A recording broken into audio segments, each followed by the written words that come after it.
Stress management کے لیے تو قرآن ترجمے سے پڑھیں. اکثر انگزائٹی کے پیشنٹ میرے پاس آتے ہیں تو کہتے ہیں مجھے ڈر لگنے لگا ہے, مجھے موت سے ڈر لگ رہا ہے. تو میں ان کو کہتا ہوں کہ قرآن پاک کی آیت ہے جس کا ترجمہ ہے کہ یہ وہ کتاب ہے جس میں کوئی شک نہیں اور اس میں ڈرنے والوں کے لیے ہدایت ہے. تو اب انگزائٹی نے ڈرا دی ہے, اب ڈرانے کو ڈائریکشن دینی ہے. چھوٹے خوف کو بڑا خوف ختم کرتا ہے, اور سب سے بڑا خوف کیا ہے کہ اللہ ناراض نہ ہو جائے. اور جیسے جیسے آپ اسی کو ڈائریکشن دینی ہوتی ہے. غافلوں کے لیے تو کچھ ہے ہی نہیں, جن کے دلوں پہ جو ہے مہر لگ چکی ہے ان کے لیے تو کچھ بھی نہیں, ان کو کیا ملے گا.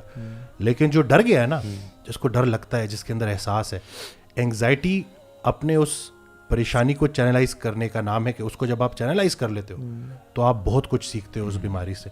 انہیں کہ موت کا ڈر, رسول اللہ صلی اللہ علیہ وسلم کی حدیث ہے کہ کثرت سے موت کو یاد کرو, تو ویسے یاد نہیں ہوتی تو پھر بیماری کی شکل میں اللہ یاد کروا دیتا ہے. اور موت تو جو ہے نا زندگی کی حفاظت کرتی ہے. وقت سے پہلے تو موت آ ہی نہیں سکتی, وقت کے بعد زندگی ٹھہر نہیں سکتی. تو جس چیز کو ہم بدل نہیں سکتے اس کے بارے میں سوچ سوچ کے ہم اپنی حالت کو کیوں اتنا بدل دیتے ہیں. تو بیسٹ ٹائم ہے عبادت کا, قرآن پڑھنے کا, کیونکہ آپ کو ایک ایک آیت جا کے ہٹ کرے گی, آپ کو وہ آپ کے دل تک جائے گی. وہ راحت جو تمہیں سلا رہی ہے اس سے وہ تکلیف بہتر ہے جو تمہیں جگا رہی ہے. یہ حقیقت ایسی ہے. اور جیسی ہی انگزائٹی کو آپ چینلائز کر لیتے ہو, ہیلپ لو, سائیکالوجسٹ کے پاس جاؤ, لیکن ساتھ ساتھ آپ کے پاس ایک بک آف گائیڈنس ہے بہترین, آپ کے سامنے ہے سب کچھ, پڑھنا شروع کرو.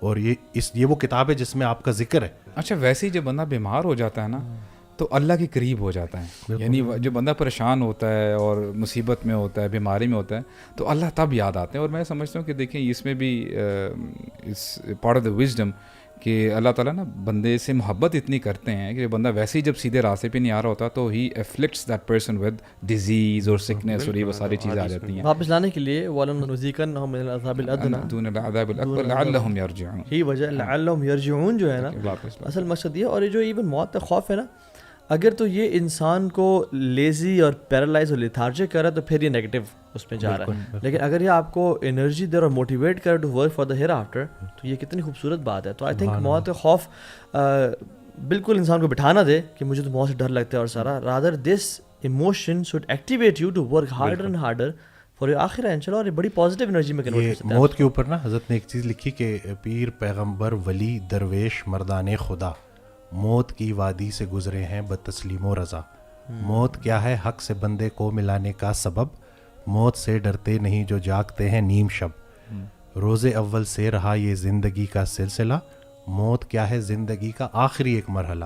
لکھنے والے نے لکھا ہستی کی قسمت میں زوال, ہاں مگر باقی رہے گی ذات رب ذوالجلال. تو اللہ کے علاوہ سب, تو یہ تو ہمیں تو یہ چیز پہلے ہی بتا دی گئی ہے. کلو من علیہ فان ہو یبقی وجہ ربک ذو الجلال والاکرام. تو یہی ہے کہ ہم نے اپنی ان پریشانیوں, وہ پریشانیاں ہماری غلط فہمیاں ہوتی ہیں, ہم نے ان کو ریڈ کرنا ہے, ان کو سمجھنا ہے, اور اسی کے اندر ہمارے لیے پورا کا پورا راستہ موجود ہوتا ہے. حال کو نہیں دیکھنا, خیال کو دیکھنا ہے, اللہ کی رحمت سے پر امید رہنا ہے, وہ راستے بنا دیتا ہے. اچھا, ویسے میں یہ بتائیں, ایک کنفیوژن مجھے بھی کبھی بھی ہوتی ہے کہ اللہ کے صلی اللہ علیہ وسلم نا 3 مہینے تک اسودان, پانی اور کھجور پہ گزارا کرتے تھے. لیکن جب ہم پڑھتے ہیں کہ ڈیٹ ہے اس میں شوگر کافی زیادہ ہوتی ہے, تو اگر آپ روزانہ شوگر یعنی ڈیٹس لے رہے ہو اور وہ چیز, تو how do you balance between the two, اور کیسے آپ دیکھیں وہ جو ایک پرانا وقت جو تھا نا اس میں تو بہت زیادہ مشکلات تھی. ٹیسٹ تو ہے ہی تب کہ جب آپ کے پاس سب کچھ موجود ہے, اب آپ کیسے چل رہے ہیں, اسی میں تو بیلنس کرنا ہے. جب ایک چیز کی آپ کے پاس اویلیبلٹی ہی نہیں ہے, ٹھیک ہے, اور آپ لوگ سب کو یہی بتا رہے ہیں کہ کم خوراک سے زیادہ مشقت کی جا سکتی ہے. آج کے دور میں چونکہ اتنا کچھ بدل چکا ہے, آپ دیکھ لیں پروسیسڈ فوڈ ہے, سارا کچھ ہے, تو یہ جو ریسرچ ہے نا, جو سائنس ہے, یہ بھی اللہ کی بنائی ہوئی ہے. تو اس کا مقصد بھی لوگوں کی زندگی میں آسانی لے کے آنا ہے. اگر تو ہم اسی پیٹرن پہ چلیں اور ہم کم کھائیں اور ایکسرسائز زیادہ کریں تو ہمیں زیادہ کوئی ڈائٹ کی اور ان ڈائٹ پلانس کی ضرورت نہیں ہے. یاد رہے کہ ہم وہ جنریشن ہے جو چھوٹی عمر سے پروسیسڈ فوڈ کھاتے آ رہے ہیں, تو ہم نے اپنی باڈی کو اتنا کنٹامینیٹ کر دیا ہے کہ اس کو ابھی ڈی ٹاکسیفائی کرنے کے لیے ہمیں رائٹ سٹیپس لینے ہوں گے.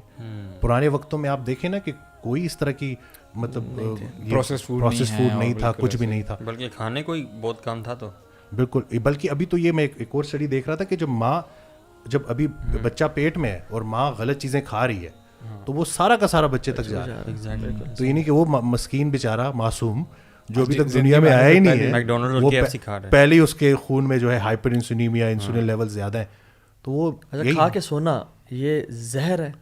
دیکھیں اور پھر کیا کھا کے سونا. ہاں